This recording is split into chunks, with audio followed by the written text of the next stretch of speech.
Thank you. Action.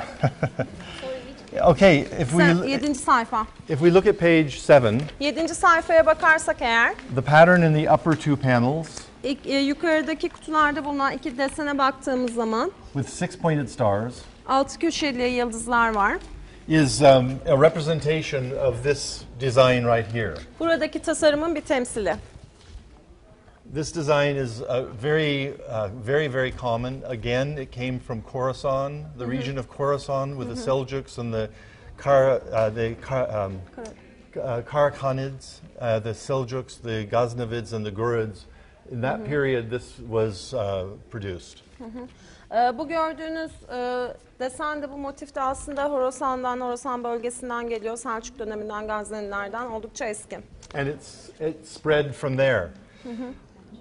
But it was also used at the same time, interestingly, in Spain in the 10th century, like around 980, the year, really, this is very early.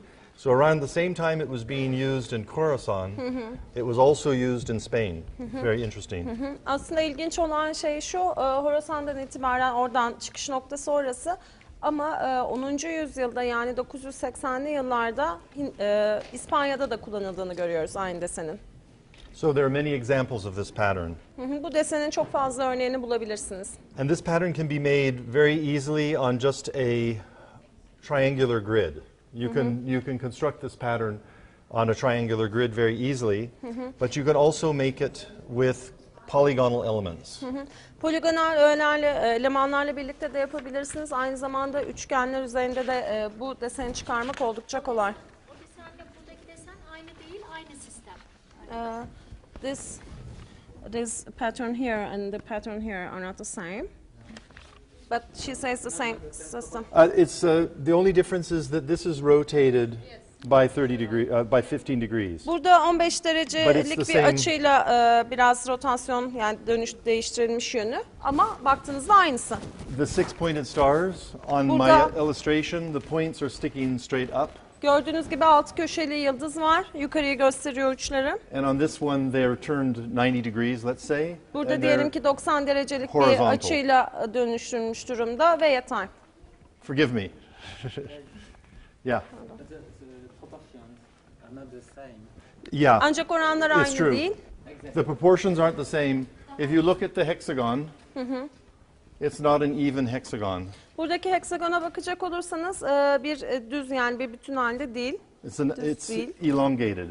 Biraz daha yatay düzlemde uzatılmış bir halde. And this can also be made with a triangular grid. It wouldn't be difficult. Let me come on this side. The lengths here, this will be 1 unit, 1 unit, 1 unit, 1 unit. So this is 1, 1, 2, 1, 1, 2. So you could do this on a triangular grid. Yani bunu yine üçgen grid üzerinde de yapabilirsiniz. 1, 1, 2 şeklinde. Yine 1, 1, 2 şeklinde giden bir yapıyla. Yes? Maybe because if I have done a regular hexagon. In that case, the triangular will be very small.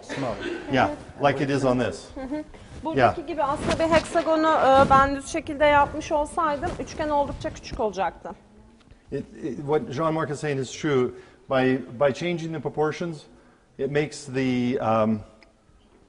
it opens up the size of the small triangles and makes it breathe more.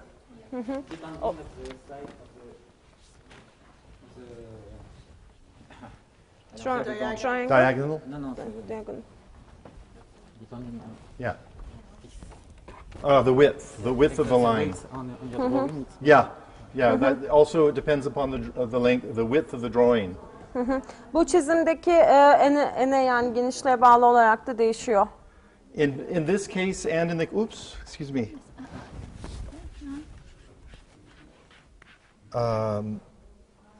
So long as this distance is 2. Yeah, if this is 1, then this should be 2. Buranın 2 olması gerekiyor.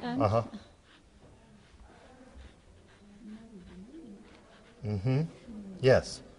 Okay. Yeah. Yeah, please. Another way of looking at this side also. Yes? And that is as overlapping hexagons. I was just going to say, both of the patterns, what Carol is saying is anticipated what I was going to say. In both cases, this design of mine, which is a sort of a more common form than this, both of them are composed of the same feature, and that is of superimposed hexagons. Every element in the pattern comes from a hexagon. Burada Carol'ın da söylediği, aslında benim de söylemek istediğim şey şu. Ben biraz daha yaygın bir formunu bu desenin koydum. Ancak burada baktığınızda buradaki bütün elemanlar, bütün öğeler aslında bir heksagonun üzerine yerleştirilmiş durumda. Yani şuradan bahsetti. Şöyle. So this is a simple pattern that you can recreate with just a simple triangular grid. Bunu basit bir şekilde üçgen grid üzerinde yapabilirsiniz. But also on page 1, Ancak birinci sayfada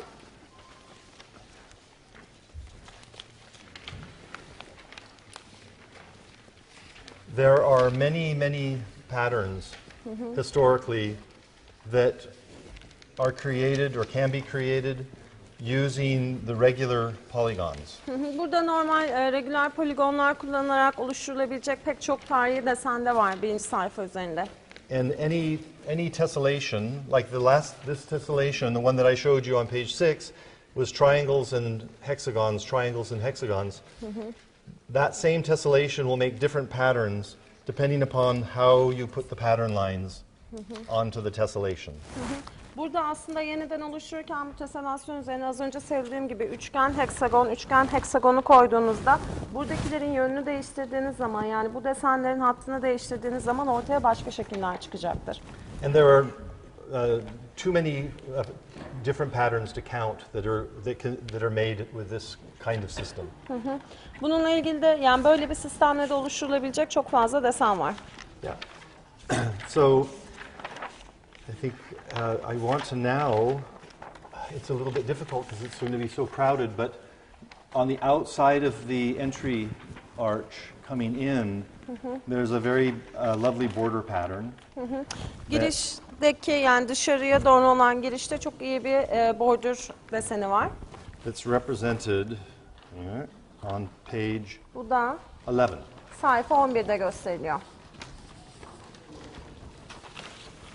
And if we could all stand up, but maybe before you stand up, I'll just explain. It's this, actually, you know what, let's go back to the mimbar, because the upper panel on page 11 as well is a pattern that you can see is made up of pentagons. It's a whole network of regular pentagons with lines connecting them all together. And there are these distinctive hourglass forms in that as well. And the combination of those two elements were a feature of what Jean-Marc was talking about, as well as Peter Cromwell in his talk. These are really common elements in this particular family of fivefold patterns. Okay. Oh, I'm sorry, I did it again. Go ahead, please. Burada baktığınız zaman aslında birazdan ayağa kalkıp da görebiliriz, minberde de görebiliriz. Burada pentagonları görüyoruz. Düzgün, regüler, düzenli bir desen içinde verilmiş. Aslında daha önceki konuşmacıların da söylediği gibi oldukça yaygın bir model. Okay, good, thank you. In the center panel, you can see two parallel vertical lines. Bu ortada iki tane dikey çizgi görüyorsunuz. On page Paralel. 11. sayfada ortadaki kısımda. Sayfa 11'de. Here. Yeah. And this, as Carol asked about earlier, or mentioned rather earlier, you can take a field pattern that will stretch into infinity, and you can isolate a region of it to make a border pattern. Burada daha önce Carol'ın da bahsettiği üzere burada iki tarafa sonsuzluğa doğru uzanan desenleri alıp ortadan ayırarak ortayı bordür haline getirebilirsiniz desen üzerinde. And we saw some examples on the mihrab. Zaten mihrapta da örneklerini gördük. So in the wooden mimbar, the doors of the mimbar that are facing us, they have this central panel made from this larger, broad pattern. Burada bize doğru bakan minberin kapılarında da baktığımızda iki tane daha büyük desen desenin ortasından ayrılmış olan bordürleri görüyoruz. And when you first look at it, you might not think that it's part of something much broader, because it could be interpreted as just a series of hourglasses and pentagons and hourglasses and pentagons. And indeed, you could make it that way, but it's actually part of a broader pattern. So would you like to all stand up? Hourglass'a sır mı diyorsunuz bu arada? You say hourglass. Hourglass.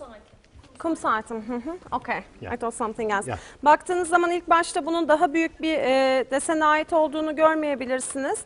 Ancak daha dikkatli baktığınız zaman ortadan kum saati şeklinde ayrıldığını görebilirsiniz. Lütfen şimdi ayağa kalkalım. So And we are then, going yeah, there. so we're going to the minbar, and Şimdi then minbere geçelim. it's a little bit crowded. It's a little bit crowded, but you can see how each of the two panels are represented in the illustration on page 11. Burada biraz kalabalık ama iki tane panel üzerinde 11. sayfada gösterilmiş olan bu deseni görebilirsiniz ortasında.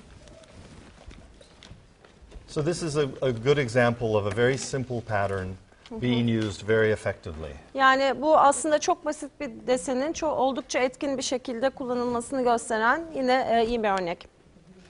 And yeah, that's, I can't quite see from here. It's the repeat. Oh, this is excellent. This is excellent. Peter has just pointed out that exact same pattern is also repeated right here. Peter şunu gösterdi, aynı desen burada da tekrarlanmış.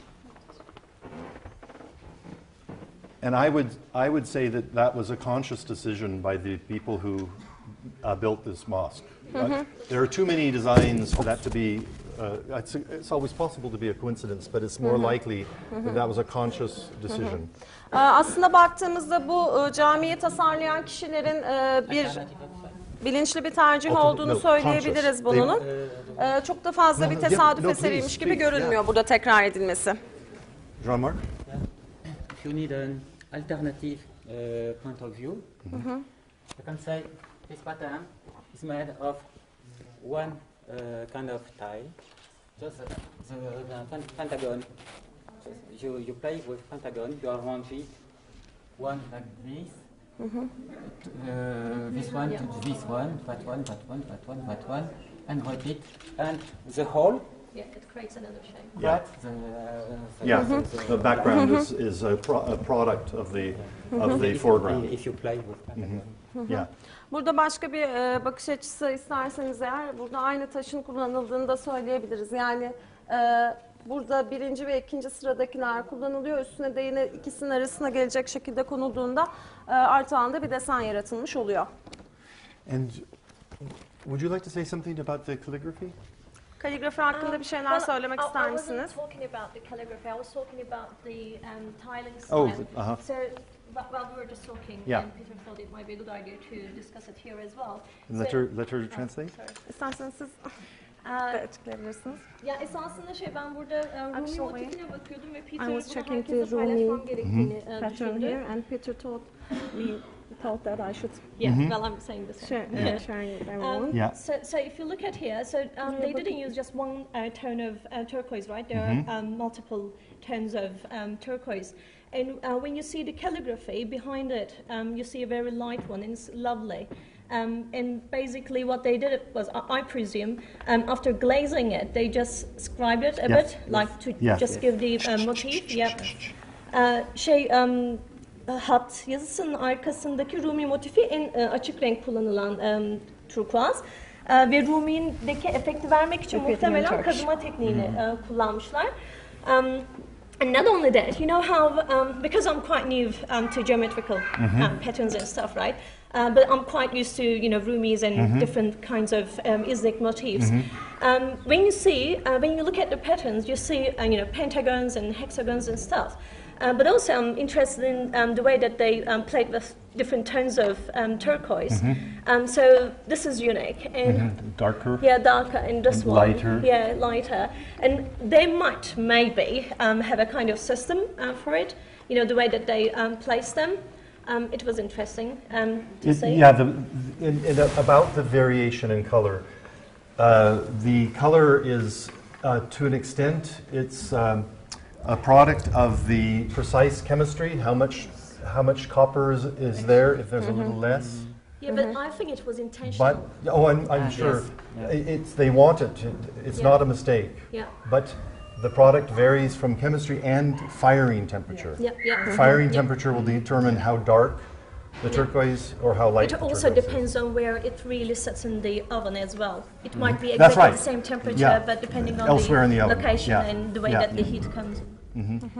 Burada turkuazın Wanna say? turkuazın kullanıldığı tonlardan bahsedildi. Burada bu koyu ton burada var. Yine açık ton var. Bunun hanımefendi hatalı olan bir şey değil. Aslında kasıtlı istenilerek oluşturulan renkler olduğunu. Bunun da içindeki turkuazda konulan bakırın oranıyla ilgili olduğu, aynı zamanda ısıtmayla ilgili ve yani hani aynı derecede ısıtılmış bile olsa fırınların lokasyonu farklıysa yine farklı renk verebileceğini, yani kimya ile ilgili olduğunu söyledi. And also, you know how you thought that this was to cover just a kind of mistake or just a kind of loop or something. But I also think that it is intentional. It might be, because here we have Rumi. Well, Rumi is translated as arabesque in English, but I don't like that translation. No, it's more a product of a region. Yeah, and I think it should be called Rumi, because this is what we call as well. So here we have Rumi, and a little bit of Rumi here, and then here. But inside these. Yeah, in these arches. Yeah. And here. there as well, yeah.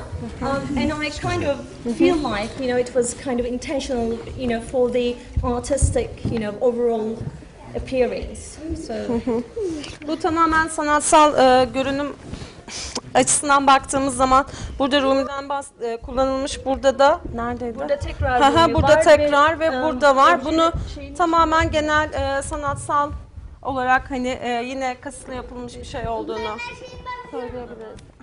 And then, before moving on, as we're talking about the ceramics, which is very worthy of being spoken of, the technique for doing this work, I don't know in Turkey what it's called. In Iran, it's called muarak, and in Morocco, it's called zillage. And this was introduced. The Karate mosque in Konya has magnificent examples of this as well. And this technique is pretty simple. They make a flat tile. They glaze it. I'm sorry. They fire it so it's a biscuit tile. Then they glaze it with their color, either the turquoise or the manganese purple. And then they fire that, and they have a solid colored tile, no decoration, nothing. And then they take each piece. So each piece, here's a piece like this little L shape. You want to translate? Yeah. Burada baktığımız zaman buradaki bu yapının Karatay Camisi'nde de örnekleri var zaten. Çok iyi örnekleri. Nasıl Türkçe nasıl söylüyorsunuz bilmiyorum ama in Morocco it is zillage. Zillage and in Muarak. İran'da da böyle söyleniliyormuş. Yapılan şey taş alınıyor, ısıtılıyor. Belli bir kısmı ısıtıldıktan sonra sırlanıyor. Burada turkuaz rengini alabiliyor ya da manganez moru. Mosaic. Mosaic. In English, it's usually called cut tile mosaic. Yani kesimli mozaik, kesme mozaikçilik diyoruz baktığımız zaman. Bu şekilde onun üzerinden ısıttıktan sonra, yani manganez moru ya da turkuaz rengini elde ettikten sonra, örneğin burada third time, L şeklinde var. Oradan kesilerek alınıyor. So all the pieces are cut, and when the pieces are all cut, they turn them upside down. And by the way, when they cut them, they don't cut them vertically. If this is the bottom, if this is the surface of the glaze, they don't cut them vertically. They cut them with an angle, because they then take all the pieces and they turn them upside down and assemble them on the ground. Assemble the whole piece on the ground, and then very carefully they pour plaster over the back to hold it in place. Then they take the panel and pick it up, a whole panel, and put it in. Bu aslında bir bütün halindeki bir panel ve ısıttıktan sonra diyelim ki bu alt kısmı sırın dikey olarak kesmiyorlar, açılı bir şekilde kesiyorlar. Açılı şekilde kestikten sonra yere parça parça koyuyorlar. Üzerine plaster dedi, flanster yapıştırıcıyı, alçıyı yerleştiriyorlar ve bir bütün halinde çıkarıyorlar. And just speaking historically, the use of the turquoise came from the east, the Ghaznavids and Seljuks, again in Khorasan. Yine Horasan'da Selçuklular, Gaznelilerin kullandığı oradan geliyor, doğudan geliyor turkuazın aslı. But it doesn't appear that they were doing the mosaic.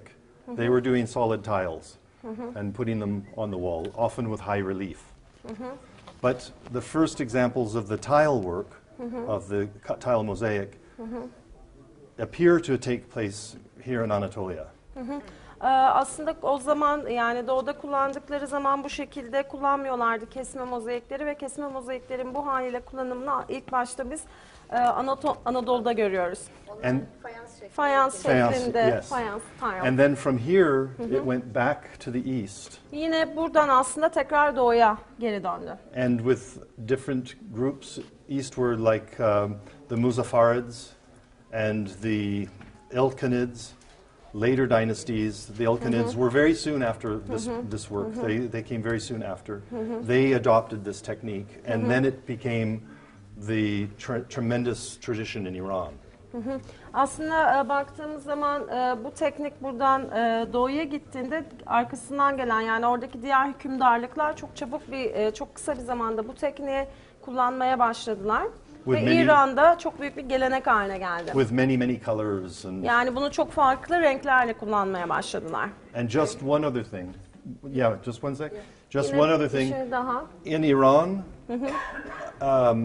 and in Turkey, they do both geometric and floral very widely, and calligraphy very widely. Generally speaking, there are beautiful exceptions, but generally speaking in Morocco with the zillage, it's mostly, am I right? Mostly geometric. Fas'ta baktığımız zaman bu zillage dediğimiz orada zillage deniliyor çünkü. Genellikle Fas'ta bunu in Morocco they're using with geometry. Geometriyle kullanıyorlar ama Türkiye'de baktığımız zaman geometrik şekillerle bu şekilde çiçek motifleriyle ve aynı zamanda kaligrafiyle kullanıldığını görüyoruz. Rather than ordinary floral design, it has Rumi. always, yeah. Because we have different, Kinds of floral. kinds of, Yeah. particularly. Yeah.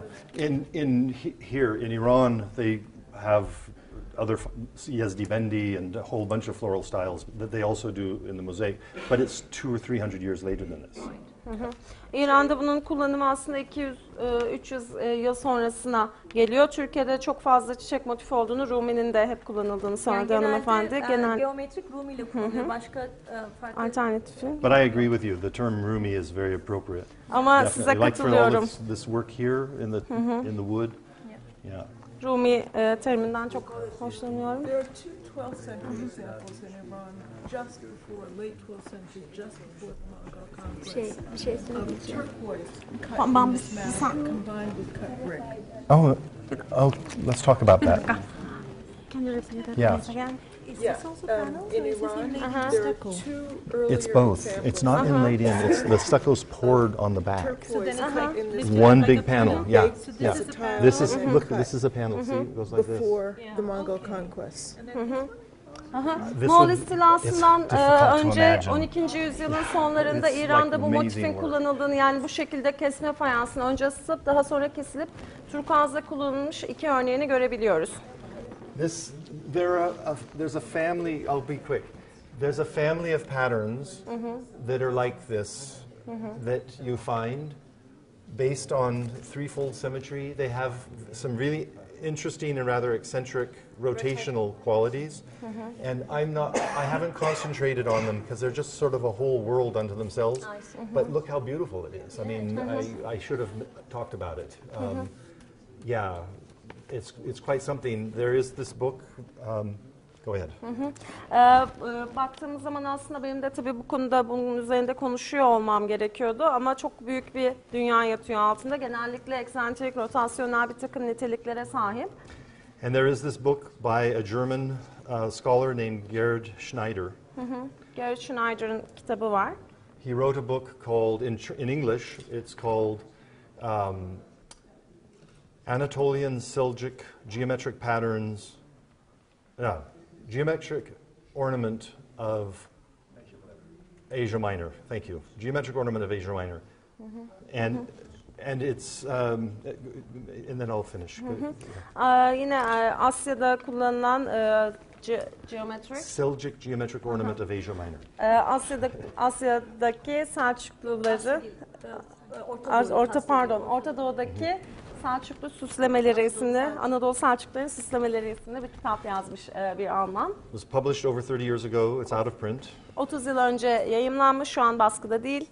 They have a facsimile at the Design Center in Istanbul. If people want to see, you can see it there.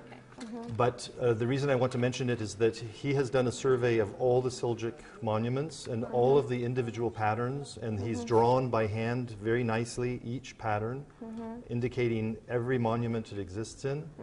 And I mention this because he has a whole section on this kind of pattern used by Seljuk artists. There are 20 of them or 25 of them, something, large number. And he's drawn every one. Burada baktığımız zaman kitap içinde Selçuklulardan kalan bütün eserler incelenmiş ve bu kişi bütün desenleri incelemiş. Bu desenlerin hepsini de eliyle çizmiş. Kitapta yer alıyor. İstanbul'da faks halinde isteyebiliyorsunuz ve bunlardan 20-25 tane var. Yani çok yüksek sayıda. So, thank you very much